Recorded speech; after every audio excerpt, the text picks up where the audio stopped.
नाज़रीन अस्सलाम वालेकुम। प्रोग्राम ऑन द स्पॉट के साथ आपका मेज़बान बिलाल अहसन हाजिर है। नाज़रीन, इस प्रोग्राम में हम आपको पाकिस्तान की मईशत के हवाले से कुछ आगाही देना चाहते हैं कि पाकिस्तान में 2019-20 का वफाकी बजट और मुख्तलिफ शोबों में सूबाई बजट जो है उसका ऐलान हो चुका है और बहस व मुबाहिसा सूबाई असम्बलीज़ में और कौमी असम्बली में, सेनेट में अभी जारी है। क्या होगा क्या नहीं होगा। जो बजट हमाद अज़हर जो कि वज़ीर मुमलिकत बराए ख़जाना है उन्होंने पेश किया था और उन्होंने जो भी बजट पेश किया उस बजट से हमारी ताजिर बिरादरी कितनी उसमें उससे मुत्तफ़िक़ है या उससे नामुत्तफ़िक़ है, इस हवाले से हम आज गुफ्तगू करेंगे। और इस पर हम एक जितना भी हमारे अंदर एक क़ुव्वत है उसके हवाले से हम देखेंगे कि इसमें हम जितना ज़्यादा से ज़्यादा हम इसे डिस्कस करेंगे। लेकिन प्रोग्राम के आगाज़ से पहले मैं आपको यहाँ पर एक छोटी सी रिपोर्ट दिखाना चाहूँगा, उसके बाद दोबारा हाजिर होंगे। दुनिया के हर ममालिक को मुल्क का निज़ाम चलाने के लिए रकम की ज़रूरत होती है और वो रकम अवाम और इदारों से टैक्स की सूरत में हासिल किए जाते हैं। तरक्की याफ्ता ममालिक में तो शायद अवाम को या इदारों को मुल्की बजट की आमद से कोई ख़ास फ़र्क नहीं पड़ता, लेकिन तरक्की पजीर ममालिक में हर बरस बजट के आदाद शुमार से वहाँ बसने वालों की तर्ज ज़िंदगी पर मनफी या मस्बत असरात पड़ते हैं। कुछ ऐसा ही पाकिस्तान में वफाकी बजट 2019-20 के माली साल के बजट के पेश किए जाने के बाद मुल्क में हर शोबा ज़िंदगी से ताल्लुक़ रखने वालों ने अपने तहफ़्फ़ुज़ात पेश किए हैं। सूरत हाल यकीनी तौर पर गंभीर है। IMF से मुज़ाकरात के बाद डॉलर को पर लग गए। तारीख की बुलंद तरीन सतह 165 रुपए, सोना 81,000 रुपए तोला, गैस की कीमतों में 200% तक और बिजली के नरखों में 1 रुपए 49 पैसे फी यूनिट तक का इजाफा हो चुका है। स्टॉक एक्सचेंज 33,000 पॉइंट्स की सतह पर आ चुका है। रोजाना एक अच्छी खबर पर पॉइंट्स का इजाफा हो जाता है, लेकिन हर रोज खदशात के बिना पर पॉइंट्स में कमी हो जाती है और सरमायाकारों के अरबों व खरबों रुपए डूब जाते हैं। दूसरी जानिब सनअतकारों और ताजरों ने वफाकी बजट को मुकम्मल तौर पर मुस्तरद कर दिया है। बरामदी सनतों पर मुश्तमिल 5 सेक्टर्स पर जीरो रेटेड टैक्स रिजीम के खात्मे को बरामदी सनतों के लिए जहर कातिल करार दिया जा रहा है। लेकिन यहाँ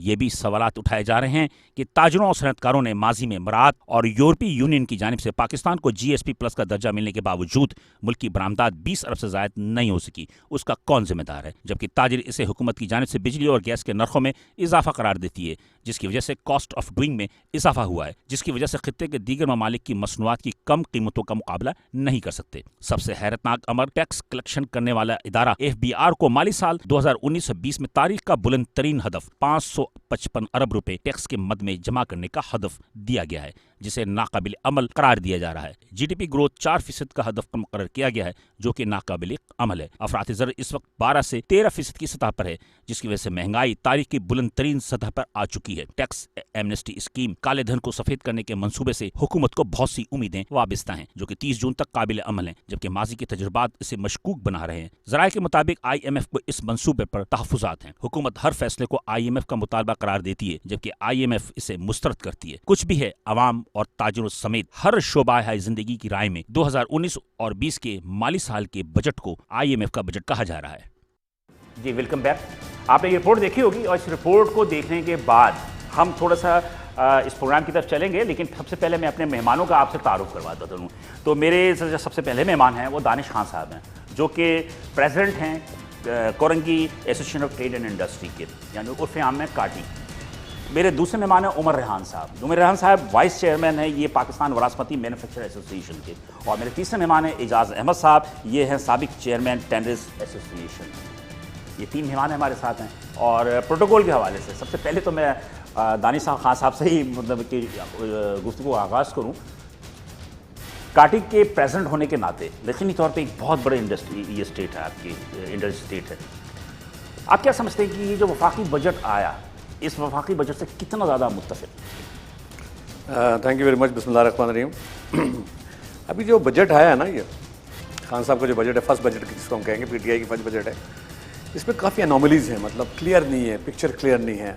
7 ट्रिलियन का बजट दे दिया उन्होंने और ऊपर से 6.7 ट्रिलियन के एक्सपेंसेस दिखा दिया। 300 बिलियन का ऑलरेडी डेफिसिट इसके अंदर, ठीक है ना। 5.5 ट्रिलियन दे दिया आपका उसको FBR को रेवेन्यू एक्सट्रैक्ट करने का।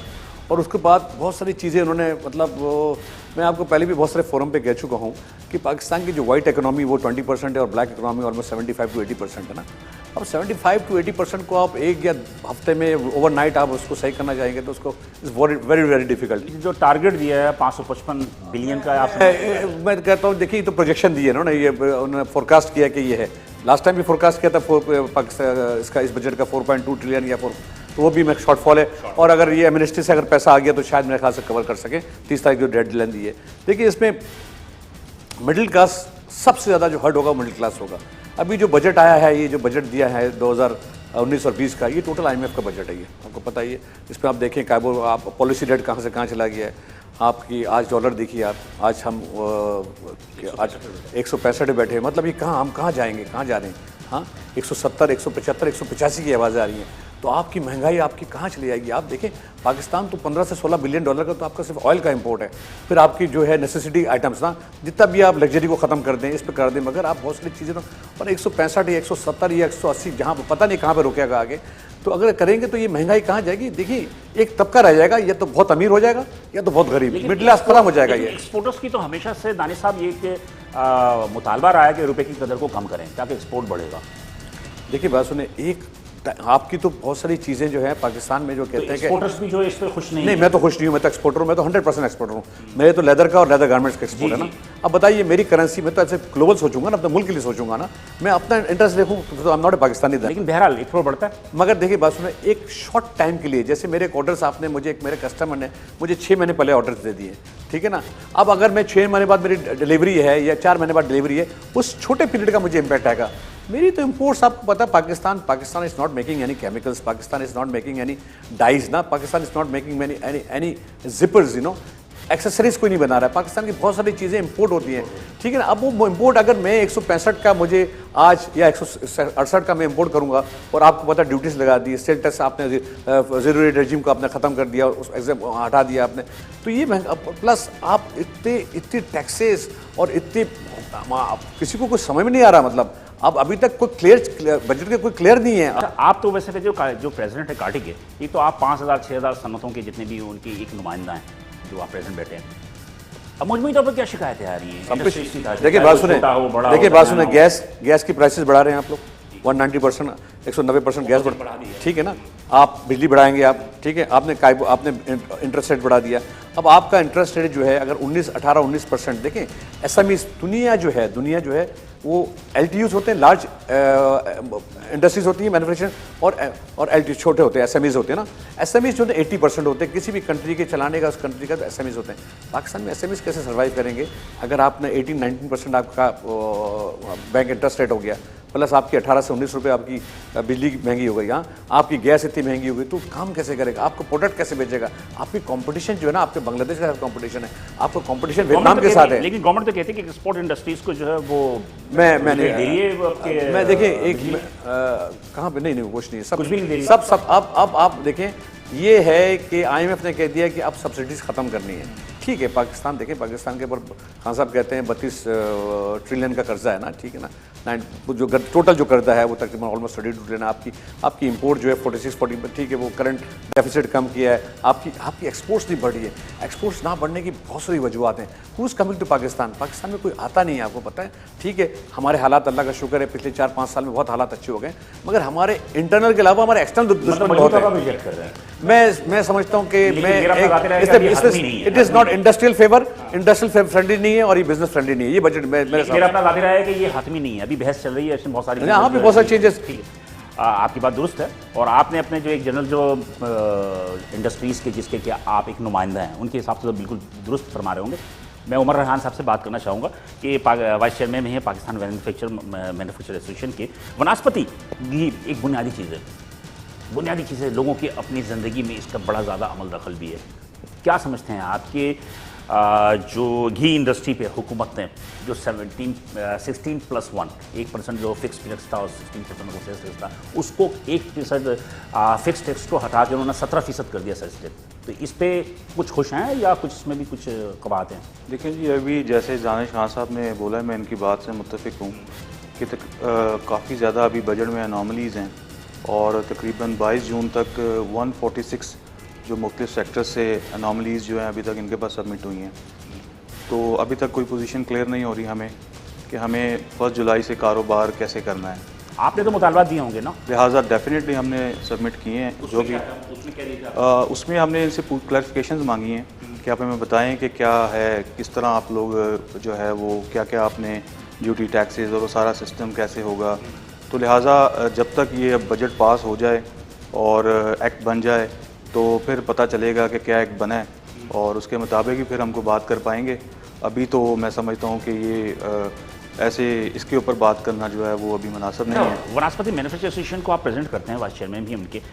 पाकिस्तान में, मेरे ख्याल में कराची की भी या पाकिस्तान में, इसकी कुछ कंजप्शन कितनी होगी, कुछ अंदाज़ा है? देखिए, पाकिस्तान में तकरीबन वेजिटेबल ऑयल इंपोर्ट होता है तकरीबन $3 बिलियन का। तो एक बहुत बड़ा जो है वो आप जो है जो मलेशिया से मंगाते हैं। जी, मलेशिया और इंडोनेशिया से आता है। और आप अंदाज़ा लगाएं कि तकरीबन हम लोग, हमारा जो सेक्टर है ये लार्जेस्ट, सेकंड लार्जेस्ट गवर्नमेंट को रेवेन्यू मिलता है हमारे सेक्टर से। लेकिन खैर अभी देखें कि अभी हम इस पर कोई कमेंट नहीं कर सकते कि बजट की जो है वो हम लोगों को क्या प्रॉब्लम्स आएंगी। अभी तक कोई चीज़ क्लियर नहीं हो रही। कुछ तो अंदाज़ा होगा ना, कुछ तो आप लोगों ने, आपसे बात हुई होगी बिफोर बजट, पीछे बजट जो है गवर्नमेंट ऑफिशियल से गुफ्तगू हुई होगी। मेन चीज़ जो अभी तक हमें समझ में आ रही है कि जैसे कि शनाख्ती कार्ड की जो शर्त है वो इन्होंने लगा दी है कि आप कोई भी सेल, कल के अखबारात में भी थी कि 50,000 तक। मैं इसमें थोड़ा सा, आई एम सॉरी उमर, देखिए आपने कंजम्पशन की बात की ना, पाकिस्तान की 22 करोड़ की पॉपुलेशन है, ठीक है ना। घी और तेल हर घर में इस्तेमाल होता है। अगर आप एवरेज लगा दें एक घर में 4 या 5 अफराद ना, और उसकी एवरेज क्या 10 किलो होगा, तो 10 किलो पर केजी पर कैपिटा जो है कंजम्पशन है पाकिस्तान। अब आप पर मंथ की नहीं है, 80 पर ईयर की। अब उसको आप देख लें, उसकी कंजम्पशन है, उसने कहा 3 बिलियन की। मसला मतलब चक्कर किया है, मसला दिस इज़ नॉट, मतलब ये है कि मैं अभी एक बात बताना चाहता हूँ, एक और जो अभी एक पता चला है कि जो 50 सेक्टर, जो रेटेड सेक्टर हैं, उनको एफबीआई ने लेटर भेज दिया है कि आप हमें 28 जून तक का जो स्टॉक है वो हमें बताइए, स्टॉक टेकिंग। अब आप बताइए, इसलिए कि सेल्स टैक्स उस पर ही लेंगे ना, जब आपके पास सुन लीजिए ना, हम जीरो रेट में तो सेल्स टैक्स नहीं लेंगे ना, वो तो हम तो जो इंपोर्ट करेंगे या किसी से बाय करेंगे वो देखने आते हैं कि स्टॉक। अब आप बताइए कि मैं तो स्मॉल इंडस्ट्रीज में आता हूँ ना, स्मॉल मीडियम में आता हूँ ना। अब एक आदमी के पास एक टेक्सटाइल है या लेदर की इंडस्ट्री है, उसके बाद लेदर पड़ा हुआ है, उसका केमिकल उसका प्रोसेस में है। आज हमारे टेंडर्स को सेक्टर 7 को लेटर शुरू है, बल्कि सबको कि आप हमें 2 दिन में हमें बता दीजिए कि हमारे पास कोई ऐसी जादू की छड़ी है। आपके पास भी कोई ऐसा लेटर आया कि कोई स्टॉक वगैरह? क्या अभी तक तो हमारे पास ऐसी कोई चीज़ नहीं है। हम KPK में इन्होंने स्टॉक टेकिंग की है कुछ यूनिट्स की, लेकिन एज सच अभी हमारे पास की होगी तो वो सूबाई बजट के हवाले से की होगी या नहीं, फेडरल मैटर ही। कराची में सबको तकरीबन ऑलमोस्ट जीरो रेटेड के तकरीबन सारे इंडस्ट्री को आ चुका है। मैं ये पता चाह रहा था दाजिबा में कि घी इंडस्ट्री है, ऑयल इंडस्ट्री की सिंध में या कराची में क्या नहीं, जीरो रेटेड में नहीं है ना ये, या नहीं, मैं जीरो रेटेड की बात कर रहा हूँ। की बात कर रहा हूँ कि मैन्युफैक्चरिंग के हवाले से कराची या सिंध, पंजाब और KP के हवाले से क्या ज़्यादा एक्टिव है या वहाँ ज़्यादा फैक्ट्रियाँ हैं? सिंध में ज़्यादा जो है वो प्रोडक्शन हो रही है। तो आपकी अपनी प्रोडक्शन के हवाले से जो है उस पर जो ड्यूटी पहले भी थी कि 16+1, तो अब ये 17% कर रहे हैं, फिक्स 1% कम कर रहे हैं, तो उससे तो कोई फर्क पड़ेगा ना? ड्यूटी 5.5% कर दी, बताएंगे अभी है। देखें, अभी मैं एक बात बताऊं आपको कि अभी काफ़ी चीज़ें क्लियर होने वाली हैं। हमने इनको भेजा हुआ है कि हमें चीज़ें क्लियर करें, तो अभी इसके ये पहले बात करना मुनासिब नहीं है कि हम पे क्या क्या इन्होंने क्या क्या लगा दिया है। इसको एसेंशियल बताइए, बुनियादी ज़रूरत तो बताएंगे ना बंदे की कि हर घर में तेल, वो तो मैं समझता हूँ कि खुद भी इनको एहसास होना चाहिए कि ये हमारी जो प्रोडक्ट है ये कंज्यूमर डायरेक्ट जो है अफेक्ट करती है। तो मेरा ख्याल है कि हम उम्मीद करते हैं कि कोई नया टैक्स हमारे ऊपर नहीं लगेगा, लेकिन अभी जब तक हमारे सामने सिचुएशन पोजीशन क्लियर नहीं होती हम इस पर कोई बात कर नहीं सकते। मतलब या कुछ खौफजदा है? नहीं, खौफजदा की बात नहीं है। नहीं, मुझे ऐसा महसूस हो रहा है कि आप ये कह रहे हैं कि अगर उन तक बात पहुंच गई तो बात खराब हो जाएगी। नहीं, हम लोग खौफजदा नहीं होते, बिजनेसमैन कोई खौफजदा नहीं है। मुतालबा तो होगा ना यार, मुतालबा तो कोई होगा। अभी आपके सामने बोला है कि मुझे उम्मीद है कि देखें, हम उम्मीद करते हैं कि घी सेक्टर पे गवर्नमेंट को नया टैक्स नहीं लगाएगी, और ठीक तो बाकी ये जो टैक्स GST रजीम है वो तो ऑलरेडी 16 से 17% इन्होंने कर दी है। तो ये तो चीज़ नज़र आ रही है। बाकी चीज़ें देखें एक्ट के बाद ही क्लियर होंगी कि क्या और क्या चीज़ें इसमें हैं या क्या नहीं है। ठीक, अब थोड़ा सा मैं नाजिम भाई आपसे पहले मैं रेहान साहब से बात करूँ, एजाज साहब से बात करूँ। एजाज साहब बेचारे काफ़ी देर से सुन रहे हैं सारी बातें। टेंडर्स एसोसिएशन से आपका ताल्लुक है पाकिस्तान में, आई थिंक सो कि एक पाकिस्तान की एक बहुत ही बुनियादी इंडस्ट्री है, और कौन सा नंबर है दुनिया में ये तो आप खुद बताएंगे कि पाकिस्तान के एक्सपोर्ट में, इस चमड़े के कारोबार में कौन सा नंबर है और क्या सूरत हाल है, कितना इफेक्ट हो रहा है इस बजट के बाद आप पे? बिस्मिल्लाहिर्रहमानिर्रहीम।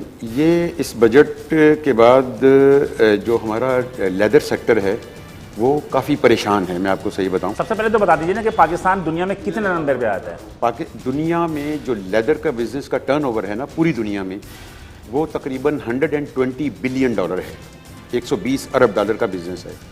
उसके अंदर पाकिस्तान का हिस्सा तकरीबन 1 अरब डॉलर का है, जो बढ़कर आज से चंद साल पहले 1.2 बिलियन डॉलर टच किया था। इस वक्त जो है तकरीबन 850 मिलियन डॉलर पे हम जा रहे हैं, तो 850 मिलियन डॉलर पे। अच्छा, तो अगर हम ये ज़ीरो रेटेड में भी आता है हमारा सेक्टर, तो जो तकरीबन लेस देन 1% बनता है हमारा शेयर वर्ल्ड वाइड लेदर का, एक्सपोर्ट का। अच्छा, इसके अंदर लेदर में ये है कि हमारा जितना भी पाकिस्तान में लेदर प्रोडक्शन है, इसका ऑलमोस्ट 95% एक्सपोर्ट हो जाता है, 95%। क्योंकि हमारे यहाँ 3-4 चीज़ें हैं जो लेदर प्रोसेसिंग के हवाले से हैं। गारमेंट है, लेदर गारमेंट, उसके बाद लेदर ग्लव्स हैं, उसके बाद कुछ शूज़ एंड बैग्स हैं, उसके बाद लेदर है जो फिनिश होकर एक्सपोर्ट हो जाता है।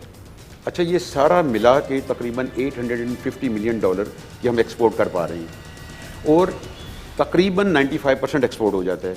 हमारा इसमें बहुत बड़ा एतराज़ ये है लेदर सेक्टर का, क्योंकि मैं लेदर सेक्टर से हूँ और उसको रिप्रेजेंट कर रहा हूँ, कि जिस चीज़ का 95% हिस्सा बाहर चला जाना एक्सपोर्ट होके, उसके ऊपर सेल्स टैक्स लगाने का तुक क्या है। देखिए, हमारे यहाँ मुख्तलिफ़ हुकूमतें आती हैं, वो मुख्तलिफ़ दलीलें देती हैं, टैक्स लगाते हुए भी और टैक्स हटाते हुए भी। जब पहले हमारे ऊपर सेल टैक्स था, फिर जब ये रिफ़ंड्स लेट होते थे, फिर ये हुआ कि रिफ़ंड्स ज़्यादा जाने लग गए इनपुट से। गवर्नमेंट ने ये कहा जी कि सपोज़ हमारे पास 50 बिलियन रुपीज़ के टैक्सेस सेल्स टैक्स में आए हैं, और हमारे पास 60 बिलियन रुपीज़ की क्लेम आ गए हैं कि भई हमें ये वापस करें। तो लोग ज़ाहिर है उसमें गलत काम करते थे, गलत इनपुट ले लेते थे। तो गवर्नमेंट ने ये कहा कि बजाय इसके कि हम ये 50 अरब रुपए लेके और 60 अरब या 50 अरब ही इनको वापस करें, तो ये हम ज़ीरो रेटेड कर देते हैं।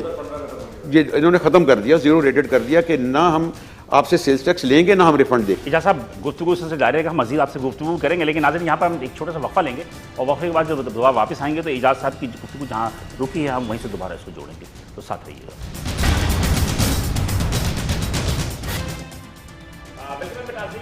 हम आज प्रोग्राम ऑन द स्पॉट में इस मईशत पर हम गुफ्तगू कर रहे हैं, और मईशत पर गुफ्तगू करने के हवाले से कि जो पाकिस्तान का वफाकी बजट है 2019-20 का, उसमें कहाँ पर ज़्यादती हो रही है ताजरों के साथ, सनतकारों के साथ, या उनके कुछ तहफ़्फ़ुज़ात हैं, उनसे हम गुफ्तगू कर रहे हैं। और मेरे साथ दानिश खान साहब, उमर रेहान और एजाज़ अहमद साहब मौजूद हैं।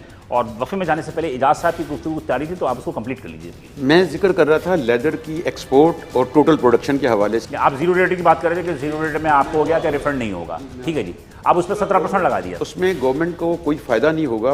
अच्छा, जो हमारे 5% लोकल कंजम्पशन है, आपको पता है पाकिस्तान बुनियादी तौर पर एक गर्म मौसम जो है यहाँ पर है, यहाँ सर्द मुल्क नहीं है।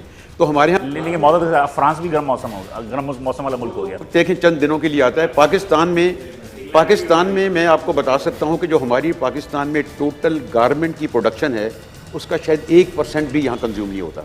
लेकिन एक बात है साहब, मैं मतलब इंटरप्ट कर रहा हूँ आपको, सॉरी, कि आप कह रहे हैं कि 1.2 बिलियन डॉलर का आपकी एक्सपोर्ट है ना? थी, अभी इस वक्त लेस देन 1 बिलियन है। इसकी वजह बताओ। एक मिनट, मेरे कहने का मकसद ये है कि क्या पाकिस्तान में हमारे पास जो है वो, आप कहते हैं ना कि एक मुस्लिम मुल्क होने के नाते हमारे पास जानवरों की खालें भी बड़ी दस्तयाब हैं, और हमारा एक मजहबी त्यौहार भी ईद उल अज़हा होता है जिसमें काफ़ी वाक़ है। क्या एक्सपोर्ट कम नहीं है हमारी? नहीं, मैं आपको बताता हूँ इसके अंदर हम जब आप ज़ीरो रेटेड हैं, ज़ीरो रेटेड के बावजूद अगर आप 1 बिलियन डॉलर की अगर एक्सपोर्ट कर रहे हैं, तो आई थिंक सो कि ये कुछ अजीब सी बात नहीं। आपकी बात सही है, ये कम है और इसके अंदर बड़ा पोटेंशियल है और ये बढ़ सकती है। ये 50% से 100% बढ़ सकती है। तो गवर्नमेंट यही तो मुतालबा कर रही है कि आपको जीरो रेट देने के बावजूद ये आपकी एक्सपोर्ट क्यों नहीं बढ़ रही है? मैं आपको बताता हूँ कि वो क्यों नहीं बढ़ रही। एक्चुअली हुआ ये है कि पिछले 4-5 साल में ये चूँकि फैशन आइटम है ना, ये गारमेंट, हमारी जो मेजर एक्सपोर्ट थी वो थी गारमेंट की, और ये फैशन आइटम। अनफॉर्चुनेटली हुआ ये कि 4-5 साल पहले 2014 और 15 के अंदर ये हुआ कि चाइना ने इंटरनेशनली PU गारमेंट्स मार्केट में इंट्रोड्यूस कराए, जो कि लुक लाइक लेदर थे, यानी वेरी सिमिलर फॉर्म कहते हैं, आर्टिफिशियल लेदर, मतलब बड़े सिमिलर थे लेदर से। जी जी। एक ये पहले एक तो थी रेक्सिन, रेक्सिन आर्टिफिशियल, हाँ। ये एक्चुअली लेदर पीयू उसको बोलते हैं। वो रॉ मटेरियल भी आपसे ही लेते हैं और उसको प्रोसेस करके आपको ही बेच देते हैं। ऐसा नहीं है, ये चाइना के अंदर उन्होंने इंडस्ट्री लगाई पीयू आर्टिफिशियल लेदर की, और वो इतने रियल लुक होता है उस आर्टिफिशियल का, और उन्होंने इंटरनेशनली इंट्रोड्यूस कराया। उसकी प्राइसेस जो रियल लेदर से थी वो तकरीबन 4 गुना कम थी या 3 गुना कम थी। अगर हम एक गारमेंट बाहर $50 का या $55 का बेचते हैं तो उनकी प्राइस थी $15, $14, $16। अच्छा, वो उन्होंने जब इंटरनेशनली इंट्रोड्यूस कराया तो पूरी दुनिया के अंदर आर्टिफिशियल लेदर की वो मांग बढ़ गई और वो फैशन में आ गया। और आपको पता है दुनिया में जो फैशन आइटम है वो नौजवान उसको लेके आगे चलते हैं। अच्छा, अब नौजवान उस आर्टिफिशियल लेदर, चलो ये तो एक तारीफ रह जाएगी ना। मुझे इस बार बता दें कि बजट में आपको जो लेदर की अपनी इंडस्ट्री है उस पर जो जीरो रेटेड खत्म हुआ, इसका इम्पैक्ट क्या है? इम्पैक्ट ये आएगा कि मैं ये देख रहा हूँ कि शायद इससे एक्सपोर्ट मजीद कम होगी। क्यों कम होगी? क्योंकि अभी तक 2-2 साल 3-3 साल पुराने सेल्स टैक्स के जो हमारे पुराने रिफंड्स हैं वो अभी तक नहीं मिले। अच्छा, हफीज शेख का एक बयान मैंने पढ़ा था अभी गुज़श्ता 1-2 हफ्ते पहले। उन्होंने कहा कि जीरो रेटेड इंडस्ट्रीज जो हैं वो टोटल 12 खरब रुपए का जो है एक्सपोर्ट करती हैं, टोटल पाँचों जो रेटेड है, और टोटल जो टैक्स देती हैं वो 8 अरब रुपए देती हैं।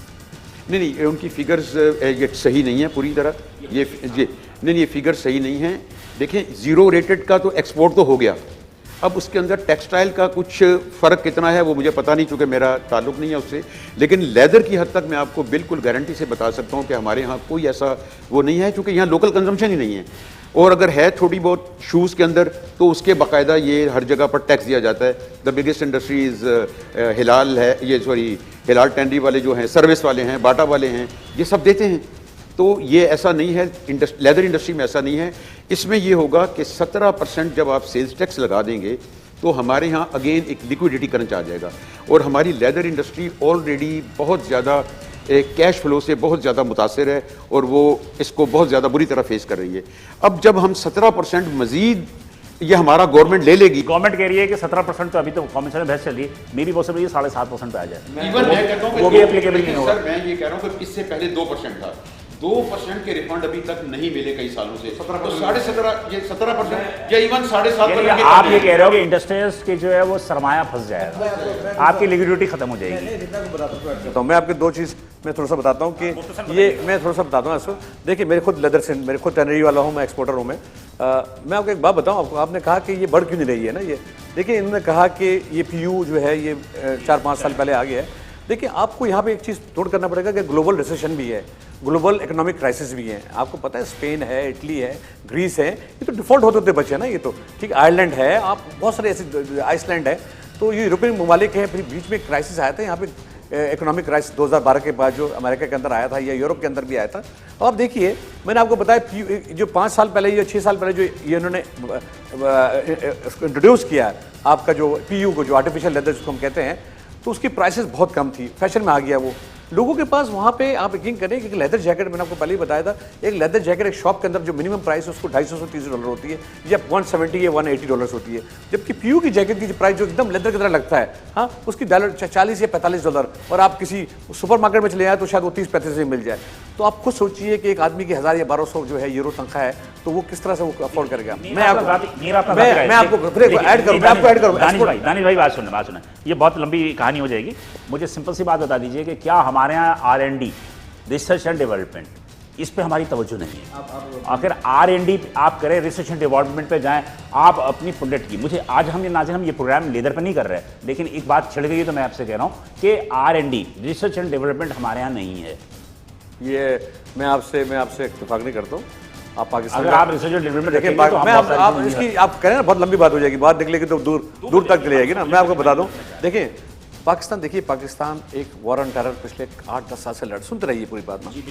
अब जिस कंट्री के अंदर कस्टमर्स इज नॉट, आपको पता अभी भी ट्रेड रेस्ट्रिक्शंस लगे हुए हैं बहुत सारे यूरोपियन कस्टमर्स के। वैन द B2B मीटिंग्स आपकी ना कस्टमर के साथ, देखिए आप इंडिया के अंदर, बांग्लादेश के अंदर, वहाँ पे 1-1 महीने तक जाके कस्टमर बैठे हुए उनकी फैक्ट्री के अंदर। हमारे पास कोई कस्टमर्स आता नहीं है। हमें खुद पहले एक ज़माने में हम, आपको पता है अर्ली 90s में हम 2 दफ़ा जाते थे और 6 दफ़ा वो आते थे। अब हम 6 दफ़ा वो जाते हैं और 1 दफ़ा भी शायद नहीं है, मेरे ख्याल से 1 दफ़ा भी नहीं आते। और B2B में मीटिंग भी दुबई में, अब आप दुबई में होती है, हांगकांग में होती है, तो आपकी कॉस्ट एक तो देखिए, द सीइंग इज बिलीविंग। आप जब तक अभी कंडूसिव एटमॉस्फेयर ना, अभी आप देखिए कभी ना खुदा ना खास्ता अभी कुछ भी हो जाए ना पाकिस्तान के अंदर, पूरी दुनिया उसको इतनी बड़ी न्यूज़ बना के देती है ना। तो एक तो ये सबसे बड़ा है कि फुकदान जो है कि the buyers are not coming to Pakistan ना। जिस दिन ये बायर का ट्रस्ट हो जाएगा कि भाई फ्रीली घूमे आए कुछ भी हो, तो that's one of the main point. Plus हमारी कॉस्ट ऑफ डूइंग बिजनेस, देखिए हमारी कॉस्ट ऑफ डूइंग बिजनेस बहुत महंगी हो रही है। मैं आपकी बात समझ गया, बिल्कुल समझ गया, लेकिन इसमें बात है, इसमें हित है कि हमारे यहाँ ना गवर्नमेंट सेक्टर में ना निजी सेक्टर में R&D पे तवज्जो ही नहीं है। और R&D ना होने की वजह से बहुत सारी चीज़ें जो, जैसे कि मिसाल के बहुत सारी चीज़ें जो आप प्रोडक्ट देखिए, एग्रीकल्चर में हमारे यहाँ रिसर्च डेवलपमेंट ना होने के बराबर है।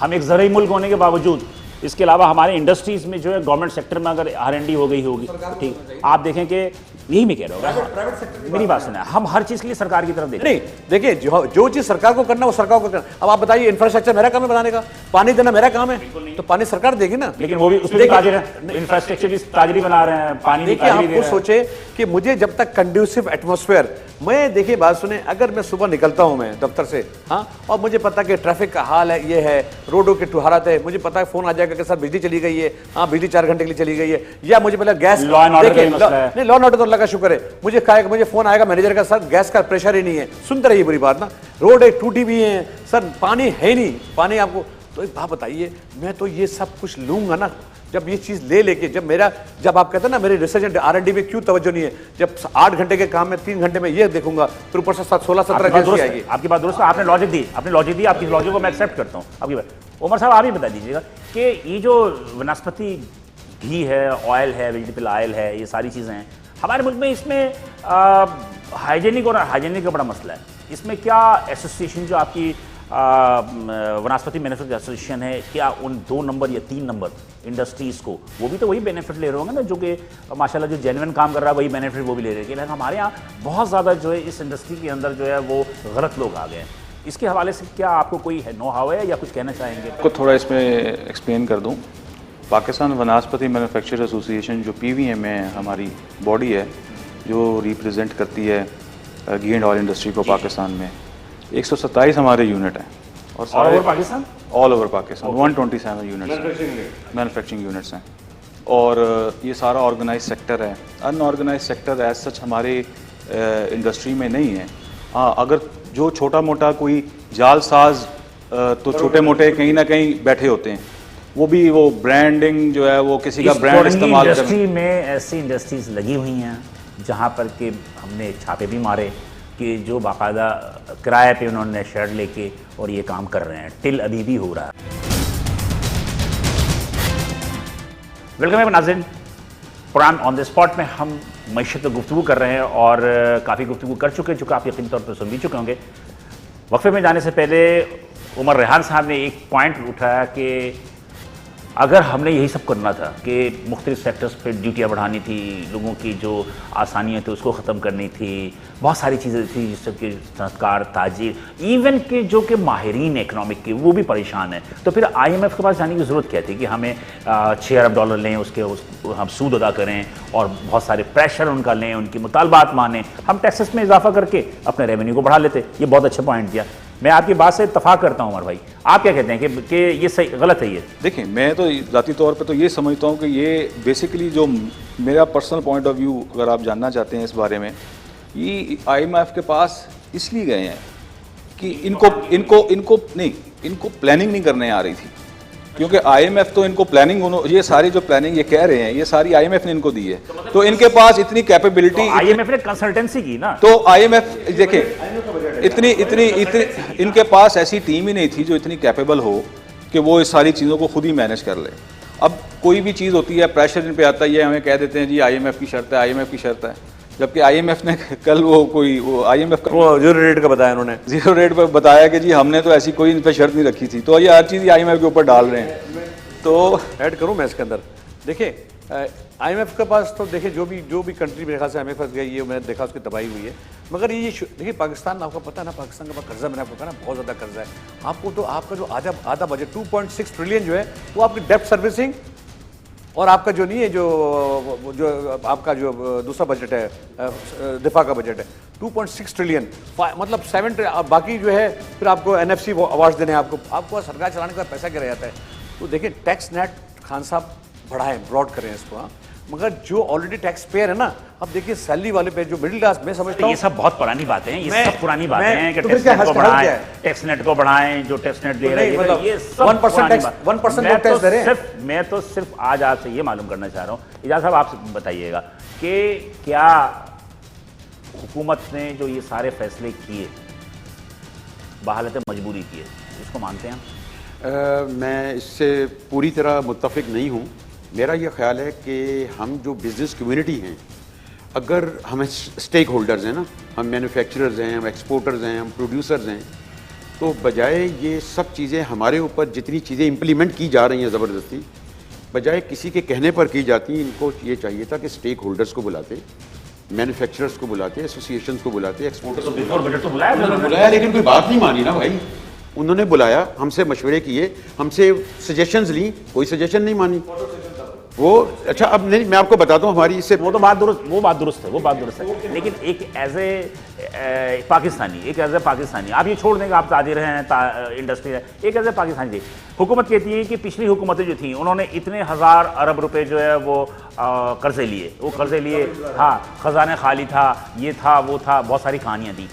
मैं ये कहता हूँ कि ईमानदारी की बात ये है कि अगर मौजूदा गवर्नमेंट ने अगर टैक्सेस ख़त्म किए या रेवेन्यू को हासिल करना चाहती है, तो आप ये नहीं समझते कि आइंदा 1 से 2 साल के बाद जो है मे बी पॉसिबल हम जो है वो बेहतर पोजीशन पर खड़े हों? इस वक्त सख्त वक्त है, इसलिए सख्त फैसले हुए। ये जो हुकूमत का जो मेन टारगेट है वो है रेवेन्यू को बढ़ाना, ठीक है। अब रेवेन्यू बढ़ाने के 2 तरीके हो सकते हैं। एक है कि आप लोगों को खौफ में मुब्तला करके रेवेन्यू बढ़ाएं, एक है कि आप उनको एजुकेट करके और उनको लालच दे के बढ़ाएं, ग्रीड पैदा करें कि अभी आप ये काम करेंगे तो आपको ये बेनिफिट है, ये काम करेंगे तो ये करेंगे। मेरा ये ख्याल है कि इस हुकूमत ने रेवेन्यू बढ़ाने के लिए लालच की बजाय खौफ का हथियार इस्तेमाल किया है। मैं ये कहता हूँ कि खौफ का हथियार नहीं इस्तेमाल करना चाहिए, उससे इकनॉमी मज़ीद श्रिंक करेगी। ये जो अभी दानिश साहब ने कहा कि ये जो बढ़ाना चाहिए टैक्स बेस, देखिए ये किसकी जिम्मेदारी है? हमें कह रहे हैं कि आपसे कोई भी चीज़ खरीदे आप उसका हमें शनाख्ती कार्ड दें या उसका पता दें, ये किसका काम है? हमें कहते हैं कि आप विद होल्डिंग टैक्स काटें अपने परचेजर का। मेरी बात सुन, वो तो फाइलर और नॉन फाइलर की वजह से डॉक्यूमेंटेड करना चाहते हैं इकोनॉमिक की, इस वजह से उन्होंने शर्त आयद की है। नॉन फाइलर को पकड़ना या नॉन फाइलर को फाइलर बनाना मेरी जिम्मेदारी है या हुकूमत की जिम्मेदारी है? हो ये रहा है कि इन्होंने, हुकूमत ने या हुकूमती अदारों ने, ये जो रेवेन्यू वगैरह वाले हैं, इन्होंने तमाम के तमाम फाइलर्स को, टैक्स पेयर्स को, इंडस्ट्री को, इनको चूँकि इनके नेट में हैं, उनको इन्होंने काबू किया हुआ है कि आप उसका भी हमें पता बताएं, ख़रीदार का भी बताएं, फ़रोख्त करने वाला की भी बताएं। अच्छा ये सारे देखें ना, हमें कहते हैं जी। अच्छा इसके अंदर मैं आपको एक और बात बताऊं, उसके अंदर अभी जो बजट में आया है कि अगर जो हम विद होल्डिंग काटेंगे अपने कस्टमर से, अगर वो कोई चीज़ उसके अंदर रह गई जमा कराने से, तो आपको 1 साल की सज़ा है। यानी तनख्वाह लेंगे कोई और, टैक्स काटूंगा मैं, जमा कराऊंगा मैं, गलती हो जाएगी सज़ा भुगतूंगा मैं। तो ये तरीकाकार ठीक नहीं है। हुकूमत को अगर ये काम करना है तो किसी तरीके से और बिजनेस कम्युनिटी को साथ बिठा के करे। मतलब कि मैं ये समझता हूँ कि आपको भी एहसास है कि मुश्किल वक्त है और हुकूमत को चाहिए, रेवेन्यू चाहिए मुश्किल वक्त में भी। मतलब ये कि आपसे हुकूमत आपसे एक मुशावरत के साथ चलिए। आप ये कहें जी, उमर साहब कुछ कह रहे थे। देखिए मैं एक सिंपल सी बात कर रहा हूँ कि ये इनकी बात बिल्कुल ठीक है कि हम लोगों को इन्फोर्सर बना रहे हैं कि आप हमें बताएं कि किस किस को आप माल बेचते हैं या किसके साथ आप कारोबार करते हैं, ताकि वो इनके नेट में आ जाएं वो लोग। तो खैर इनके पास ऐसा कोई मैकेनिज़्म नहीं है, ये हमें क्यों आगे कर रहे हैं, खुद करें ये सारा कुछ। लेकिन खैर सारी चीज़ों से हट के, सारी बातों से हट के, जो भी अभी खैर हमने भी इधर ही रहना है, सब इधर ही हैं, जो भी ये कर रहे हैं, हमारी एक रिक्वेस्ट है गवर्नमेंट से कि हमें रोड मैप भी दें साथ, कि भाई ये सारा कुछ अगर आप कर रहे हैं तो ये आप इस चीज़ों को ठीक कैसे करेंगे। आप जीडीपी जो है आपकी जो बहुत नीचे जा रही है, इसको ऊपर कैसे लेके जाएंगे, हमें बताएं इस चीज़ को।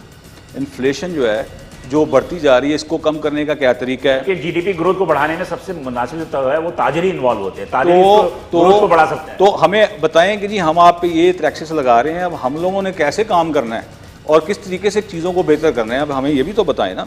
खाली ये नहीं कि आप लोग टैक्स लगा के अपना रेवेन्यू इकट्ठा कर लें और हमें खड़ा कर दें। मुझे आज सबसे ज़्यादा हैरत इस बात पे हो रही है, मुझे हैरत हो रही है कि बिफोर बजट अक्सर जो हमने माजी में भी देखा, इसहाक डार थे या उससे पहले और भी जो थे, मुफ्ती इस्माइल थे या जो भी बजट पेश किया, तो आप लोगों से बाकायदा मुशावरत होती थी, बाकायदा आप लोगों के मुतालबात होते थे, मुख्तलिफ ऐसी हुई।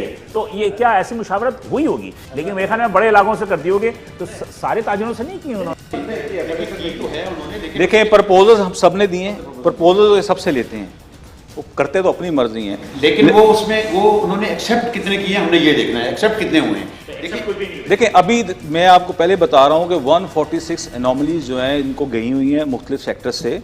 अब देखते हैं कि ये उसमें क्या अमेंडमेंट करते हैं, ये सारी चीज़ें बाद में क्लियर होंगी। दानिश भाई, मैं साहब आपसे ही पूछूंगा, एक सवाल मैं एज ए प्रेसिडेंट मैं आपसे एक सवाल पूछूंगा जो कि इंपॉर्टेंट है। चलिए, वो तो उन्होंने सारी चीज़ें बता दी है। एमनेस्टी स्कीम आ रही है, एमनेस्टी स्कीम आ रही है, 30 जून आखिरी है, सही है गलत है? उसकी वजह सुन लीजिए, इन्होंने अनाउंस किया, एक महीना तो आपका रमज़ान था, ठीक है, उम्र में लोग गए हुए थे, सही है ना, फिर आपकी 8-10 दिन की, फिर आपको सिर्फ 20-20 डेज रह जाता है ना, ऊपर से ट्रस्ट डेफिसिट भी है ना, कुछ पता नहीं चल रहा है खान साहब करना क्या चाह रहे हैं ना। मतलब अब 20 दिन के अंदर, ठीक है, उन्होंने सख्ती कर दी कि मैं इसको पकड़ लूंगा, इसको पकड़ लूंगा, सारे बैंकों से स्टेटमेंट ले लिया, अपने पोर्टल में जाके देखिए ना। देखिए अब देखिए क्या गलती किया कि उन्होंने अभी कुछ शबरजदी ने कहा जो 5 लाख का जो है उनका भी, आप लोगों ने 4-5 लाख, बेचारे गरीब 4 लाख 5 लाख उनके अकाउंट सब ने पैसे निकाल लिए। कल उन्होंने नोटिफिकेशन दे दिया कि नहीं 5 लाख जिसके अकाउंट में उसको नहीं ऐसा। अब आप देख, एक और हुई है ना कि 40,000 के प्राइस बॉन्ड्स, हाँ वो तो सही, दैट आई एग्री, वो मैं समझता हूँ डेड मनी है। 2020 के बाद उसकी फरोख्त बंद हो देखिए वो डेड मनी है, वो जो 40,000। मुझे एमनेस्टी का बताया, एमनेस्टी देखिए, एमनेस्टी में क्या ताजिर बरादरी भी इसमें इन्वॉल्व है? मैं समझता हूँ असल में नहीं, सियासतदान के लिए नहीं है ये, सियासतदान के लिए नहीं, पहले क्लियर कर दूं। सियासतदान के लिए नहीं। देखिए, ये एमनेस्टी स्कीम हम लोग इस्लामाबाद गए थे, कोई गालिबन जनवरी या फरवरी में, असद उमर साहब से हमारी मीटिंग हुई थी। उस वक्त उन्होंने हमें कहा था कि हम इसके ऊपर वर्किंग कर रहे हैं, आज से 4-5 महीने लगे। हुकूमत ने इस एमनेस्टी को लाने के लिए 4-5 महीने इसके ऊपर वर्किंग की, मुशावरत की, मुख्तलिफ अदारों से पूछा, और हमें ये भी पता है, अखबारों में आया कि ये इस एमनेस्टी को क्लियर कराने के लिए IMF से भी रब्ता किया गया। जी, IMF की इजाजत दी गई। इसके ऊपर 4 महीने काम किया गया, IMF से इजाजत दी गई, और एमनेस्टी डिक्लेयर करने वालों को कितने टाइम दिया जा रहा है? लेस देन अ मंथ, फटाफट सारा कुछ कर 20 डेज। कहना है। मेरा अपना जाती राय है, मेरी अपनी जाती राय है कि जैसे इनकम टैक्स को होता है ना कि सितंबर 30 तक आप जमा कराते हैं, 3 महीने बढ़ाया जाता है, फिर नवंबर हो जाता है, फिर दिसंबर हो जाता है। आई थिंक सो कि इसके डेट में एक्सटेंशन हो। मैं थोड़ा ऐड करूं। देखिए, प्रेशर इसलिए दिया जा रहा है कि गवर्नमेंट एक तो शॉर्टफॉल है आपका, प्लस ये खान साहब समझ रहे हैं हो सकता है 150-200 बिलियन जो है ना, क्योंकि आपको पता है इतना हाइप क्रिएट कर दिया गया है कि ये पकड़ धकड़ना, तो लोग जो है जो अनडिक्लेयर्ड है, मैं तो खुद कहता हूँ जो अनडिक्लेयर्ड है एसेट्स हैं उसको डिक्लेयर करें, जो आपके पास पैसे पड़े हुए हैं। 40,000 बॉन्ड को जो खत्म किया, मैं इसके बहुत फेवर में हूँ। देखिए, इट्स डेड मनी। मेरे पास 1-2 करोड़ या 4 करोड़ के अगर 4 बॉन्ड पड़े हुए तो डेड मनी है ना, 3 महीने बाद इनाम निकलता है, उसको आप इकोनॉमी में रिवाइव करें ना, उसके अंदर बिजनेस में लगाइए। एक तो ये बहुत अच्छा काम किया है, मैं कहता हूँ कि एमनेस्टी स्कीम को अवेल करना चाहिए, मगर बहुत शॉर्ट टाइम है ये। मेरे तो प्रोजेक्शन है 150 बिलियन, 150 से 200 बिलियन। मैं थोड़ा बताऊं, देखें अभी तक जो टेक्निकली इस एमनेस्टी स्कीम की मुझे जो समझ आई है, ये बेसिकली जो है नॉन फाइलर के लिए ये एमनेस्टी स्कीम, फाइलर जो है वो इससे ज़्यादा फ़ायदा नहीं उठा सकेगा।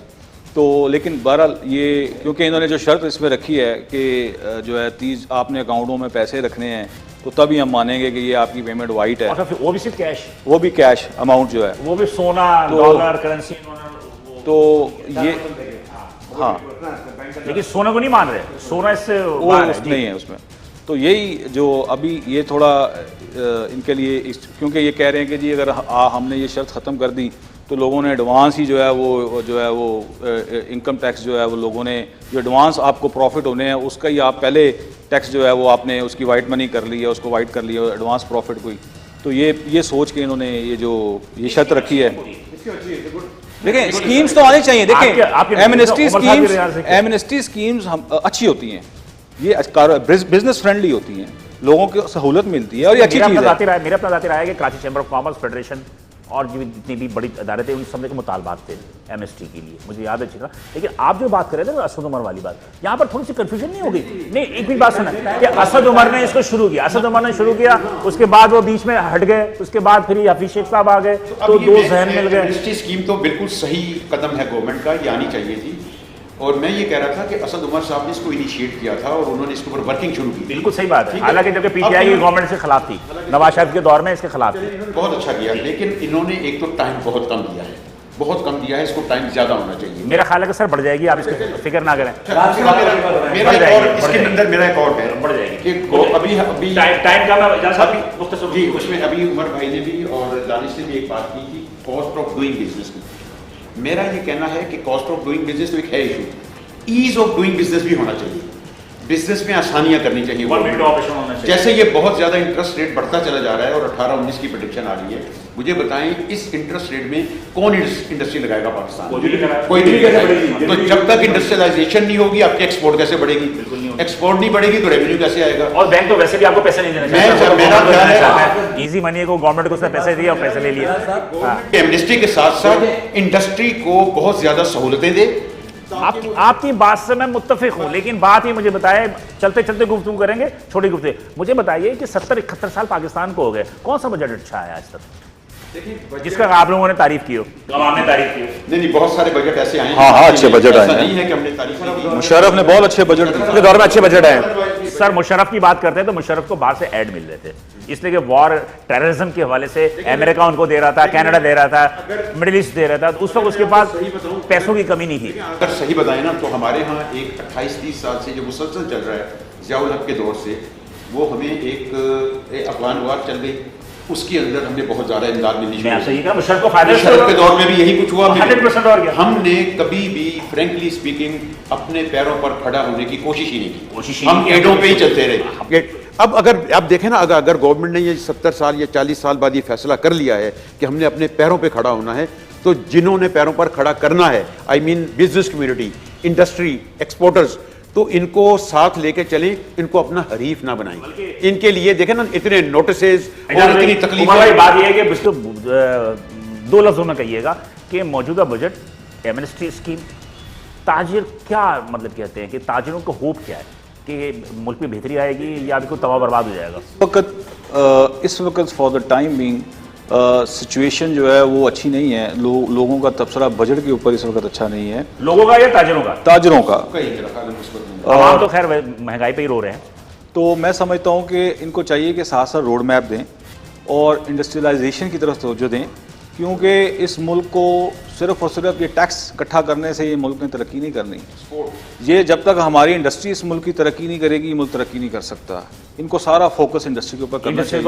मतलब कि आसानियाँ देनी चाहिए, जैसे कि बिल्कुल छोटी सी गुफ्तगू कीजिएगा। और एज ए प्रेसिडेंट आप तमाम तंजीमों को नुमाइंदा करते हैं, आप क्या समझते हैं कि क्या आज जो ये बजट पेश हुआ, ये बजट अनाड़ी लोगों की वजह से हुआ ये, या मुल्क की मुस्तकबिल को बेहतर करने में ये मुआवन साबित होगा? 2 उसमें वो है।